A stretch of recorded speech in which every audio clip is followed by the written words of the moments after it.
Hello. അപ്പോൾ കുറേ നാളായില്ലേ നമ്മൾ വീഡിയോസൊക്കെ ഇട്ടിട്ട് പ്രീ മോഡൽ നടക്കായിരുന്നു കേട്ടോ. അതുകൊണ്ട് തന്നെ എടുക്കാനും സമയം ഉണ്ടായിരുന്നില്ല, വീഡിയോ ഇടാനും സമയം ഉണ്ടായിരുന്നില്ല. അപ്പോൾ ഇന്ന് നമ്മൾ ബോട്ടണി റഫ് റെക്കോർഡ് സബ്മിറ്റ് ചെയ്യണം നാളെ. അപ്പോൾ തന്നെ ഇന്ന് രാത്രിയാണ് സാറ്റർഡേ സൺഡേ കിട്ടിയിട്ട് സൺഡേ നൈറ്റ് ഒരു 9 മണിയൊക്കെ ആയപ്പോഴാണ് എനിക്കിത് വരയ്ക്കാനുള്ള ഒരു മൂഡ് അങ്ങോട്ട് വന്നത് കേട്ടോ. അപ്പം എൻ്റെ ഉള്ളിൽ ആർട്ടിസ്റ്റിനെയൊക്കെ വിളിച്ച് എഴുന്നേൽപ്പിച്ച് ഞാൻ എന്താ വരയ്ക്കാനിരിക്കുകയാണ്. റൈസോപ്പസും ഓസ്ലറ്റോറിയാണ് കേട്ടോ വരയ്ക്കാനുണ്ടായിരുന്നത്. അങ്ങനെ ഞാൻ റൈസോപ്പസ് വരച്ച് എന്താകും എന്നുള്ളൊരു ആശങ്ക എനിക്ക് ഇല്ലാതില്ല. എന്നാലും ഞാൻ തന്നെ വരക്കണമല്ലോ. അതുകൊണ്ട് ഞാൻ പിന്നെ പയ്യെ ഒരു പിക്ചറൊക്കെ എടുത്ത് വെച്ച് ഫസ്റ്റ് ഞാൻ കാണിച്ച പിക്ചറില്ലേ, അതാണ് ഞാൻ ഉദ്ദേശിച്ചത്. ഇനി അതുപോലെ ആയോ എന്നൊക്കെ നിങ്ങൾ വരച്ച് കഴിയുമ്പോൾ നോക്കട്ടോ. അങ്ങനെ എന്നെക്കൊണ്ട് പറ്റുന്ന പോലെയൊക്കെ ഞാൻ വരച്ച് സെറ്റാക്കി എടുക്കുന്നുണ്ട്. ഒരു സംഭവമൊക്കെ സത്യം പറഞ്ഞാൽ ഞാനിപ്പോൾ ഇരുന്ന് ആലോചിച്ചു കേട്ടോ, ഞാൻ റെക്കോർഡ് വരയ്ക്കുമ്പോഴുള്ള അവസ്ഥ എന്തായിരിക്കുമെന്ന്. റഫ് റെക്കോർഡ് തന്നെ ഇങ്ങനെ. അയ്യോ, പിന്നെ ഞാൻ ഒരു കലാകാരി ആയതുകൊണ്ട് കുഴപ്പമില്ല ഗൈസ്. അങ്ങനെ വേഗം തന്നെ അതൊക്കെ വരച്ചെടുക്കേണ്ട. ഈ 2Xൽ കാണുമ്പോൾ എന്ത് രസമല്ലേ.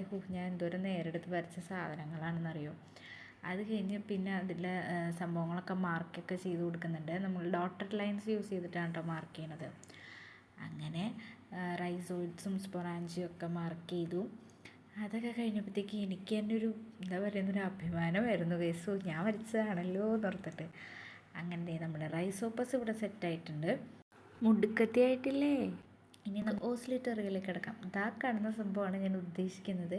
പക്ഷെ കമ്പാരിറ്റീവ്ലി എനിക്ക് കുറച്ചും കൂടി ബുദ്ധിമുട്ട് ഓസ്ലിറ്റോറിയ വരയ്ക്കാനായിരുന്നു കേട്ടോ. ഞാൻ ഇങ്ങനെയൊക്കെ വരച്ചിട്ടും എന്തോ ഒരു അപാകത അതിനുണ്ടായിരുന്നു. അങ്ങനെ പിന്നെ എന്തെങ്കിലുമൊക്കെ ആകട്ടെ എന്ന് വിചാരിച്ച് ഞാൻ വേഗം വരക്കണുണ്ട്. ഇതിൻ്റെ ആക്ച്വലി സ്ട്രക്ചർ എളുപ്പമായിരുന്നു, പക്ഷേ ആ സെൽസ് പോലത്തെ സംഭവം ഉണ്ടല്ലോ, അത് വരയ്ക്കാൻ കുറച്ച് പണിയായിരുന്നു കേട്ടോ എനിക്ക്. എൻ്റെ ഒരു ഇത് വെച്ചിട്ടുണ്ടെങ്കിൽ ഞാൻ ഇങ്ങനെ മായ്ച്ചുകൊണ്ടേയിരിക്കും. പിന്നെ ഈ ഒരു സംഭവം ഞാൻ ആക്ച്വലി റെക്കോർഡ് ചെയ്യുന്നുണ്ടെന്ന് വിചാരിച്ചിട്ടാണ് വരച്ചുകൊണ്ടിരുന്നത്. പക്ഷേ ഈ ഒരു സ്റ്റേജ് എത്തിയപ്പോൾ എനിക്ക് മനസ്സിലായത് ഞാനത് ഓണാക്കിയിട്ടുണ്ടായിരുന്നില്ല എന്നുള്ളത്.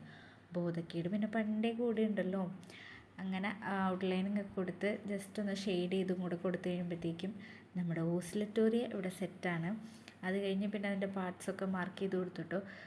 റഫ് റെക്കോർഡ് ഇങ്ങനെ. അപ്പോൾ പിന്നെ റെക്കോർഡ് ഞാൻ പൊരിച്ചെടുക്കും എന്നുള്ള കാര്യത്തിൽ സംശയമൊന്നുമില്ലല്ലോ. വരക്കണതൊക്കെ ഇതുപോലെ അങ്ങോട്ട് സ്പീഡ് കഴിഞ്ഞിച്ചെങ്കിൽ നമ്മളൊക്കെ ഇപ്പോൾ എവിടെ നിൽക്കേണ്ടതല്ലേ. അങ്ങനെ കേസ് ഒന്നും കൂടെ ഓസ്ലറ്റോറിയ റൈസോപ്പസൊക്കെ മറിച്ചും തിരിച്ച് നോക്കി ആസ്വദിച്ച് പുളകം കൊണ്ടിട്ട് 10:10 ഞാൻ പോയി കിടന്നുറങ്ങി കേട്ടോ.